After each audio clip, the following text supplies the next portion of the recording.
Maul's grand plan in the Phantom Apprentice was one of the most interesting aspects to the final arc of the Clone Wars series. Although Season 7 has been a bit up and down, it is for sure finishing off with a bang. And I dare say this might be the best on-screen portrayal of Maul I have ever seen. I never thought I would find Maul to be the voice of reason when it comes to what needs to be done to stop Sidious. And I thought it was interesting that I found myself agreeing with his point of view on power structures. Maul is a learned man, and he's also kind of insane. Now, just to be clear about what is going on, Maul can sense the impending change coming to the galaxy, which would be the result of Palpatine's long game, orchestrating the Clone Wars so that when the time comes, he could centralize power under his command to form the new Galactic Empire, a Sith Empire. Of course, Maul knew of his former master's plan to destroy the Jedi and rule the galaxy, but I don't think he knew exactly how or when. For now, it's safe to assume that Maul doesn't know about the chips inside of the clones, because, as he states, even he didn't know the full extent of the grand design. On top of that, this whole time, Sidious has been grooming Anakin Skywalker to be his apprentice, hence the title of the episode. Now, this couldn't be any more timely because I recently posted a lightsaber duel analysis between Anakin and Dooku, where Anakin finally starts consciously giving into the dark side, decapitating Dooku. The death of Dooku was a test, plus the elimination of the Count tied up a significant loose end for Sidious. And I thought it was great that Obi-Wan touched on that fact in this episode. The duel and death of Dooku was much more significant than most people realize. Maul understands that he and Dooku were mere tools in the grand scheme of things, and Anakin was the ultimate prize for their former dark side master. They were both always one step behind. But just like Sidious, Maul created his own tiny facade of a war as a means to get revenge and potentially the upper hand on Sidious, and I think that's kind of poetic. Now, when Ahsoka finds Maul after he had kidnapped Jesse, he finally explains the extent of his plan on Mandalore because he sees a potential ally in Ahsoka. Together, he believes they can defeat Sidious. Ahsoka, in Maul's eyes, is like him in the sense that they were both outcasts from their respective orders. However, the primary difference is Maul had no choice in the matter regarding his disposal, and Ahsoka did. When Maul says, "Look at them, so blissfully ignorant," it's like he's speaking what our minds as fans are saying. Not only is the war on Mandalore all for naught, but so are the entirety of the Clone Wars. For me, we are also supposed to take that statement as a direct jab at the Jedi. The Jedi failed to see what was right in front of their eyes, their own demise, and specifically how Anakin plays a part in all of this. But Maul was able to see it and even knew that he could potentially influence the outcome. As he said, according to his calculations, everything is about the change, and that Sidious is behind every single thing, again affirming what Obi-Wan told Ahsoka earlier on. Of course, in her hubris, Ahsoka tells Maul that he could help the Jedi to defeat Sidious before it's all too late. But we all know it's already too late, and that's the point. Maul's rebuttal to her request was amazing because it demonstrates just how in tune Maul is with the ongoings of the galaxy as compared to the entire Jedi Order. Basically, Maul can sense what is about to happen through the Force better than Yoda or Obi-Wan. That is insane to me, but in a good way because it expands upon how blind the Jedi really were at the height of their powers and influence. Maul explains rather passionately that the Republic has already fallen, and the Jedi's time has now come to an end because they cannot defeat Sidious. In Maul's eyes, only he and Ahsoka can defeat Sidious, and maybe that also has to do with the combining of powers of the dark and light together. When that happens, pretty awesome things occur.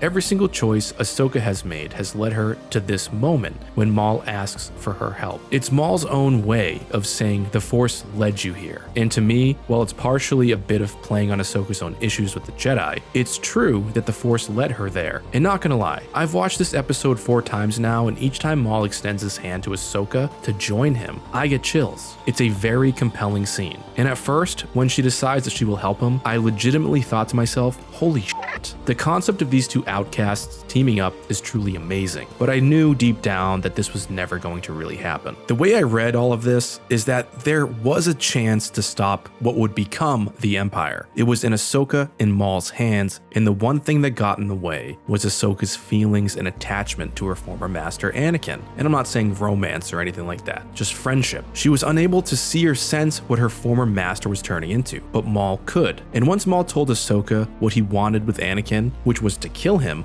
It ruined any potential of their taking on Sidious together. Perhaps had Ahsoka gone through with Maul's offer and been the one to face Anakin rather than Obi-Wan, things would have been very different in the galaxy. Ahsoka still believes that Anakin is the chosen one who will bring balance to the Force, as interpreted by the Jedi. But Maul tells her that his destiny is to destroy, and that he was so certain of it that the war on Mandalore was orchestrated. That is some conviction, and I think because of that conviction about Anakin, it leads to Ahsoka's dueling with Maul. She refuses to believe the truth that Maul has laid out before her. And in the end, when Ahsoka beats Maul in their duel, because Maul truly isn't trying to kill Ahsoka, he begs for death. Maul would rather die than be stuck with the Grand Army of the Republic or Ahsoka because he knows that they're all going to die soon. Hearing him screaming that they're all going to burn, that they're all going to die, and that they have no idea what they are doing is one of the most haunting scenes in Star Wars. I think it's more tense and dread-inducing than watching Anakin burn to a crisp on Mustafar. Now, to end this video, since I've now rambled on for a little bit, I bet that most people's favorite aspect of this episode was Maul and his reasonings for waging war on Mandalore. I even asked my community on YouTube about their favorite aspect of the episode, and almost every single response was Maul, Maul, Maul, Darth Maul, Maul, Maul and Ahsoka. And if I had to guess why, I'd say it's primarily down to the fact that Maul made us dread something we already know is coming. We're all like Maul, trapped by the knowledge of what is about to happen, but powerless to do anything about it. Order 66 is on the horizon. The ability to make something feel fresh and new after 15 years of knowing about it is remarkable. And for the first time in my Star Wars life, I have Maul to thank for something. So what did you all think of Maul's little Diet Clone Wars of sorts in Mandalore? I personally had no idea that the Siege of Mandalore was another deception in an attempt to destroy Sidious's plans, but I love that this is what it is. And not to leave this video on a sad note, but man, I wish this level of care with the story made its way into the final entry of the Skywalker saga. I still like the film, warts and all, but it lacked the weight I think the finale of something needs. And strangely, I'm finding that weight in an animated TV show. May the Force be with you. AT-AT is signing off.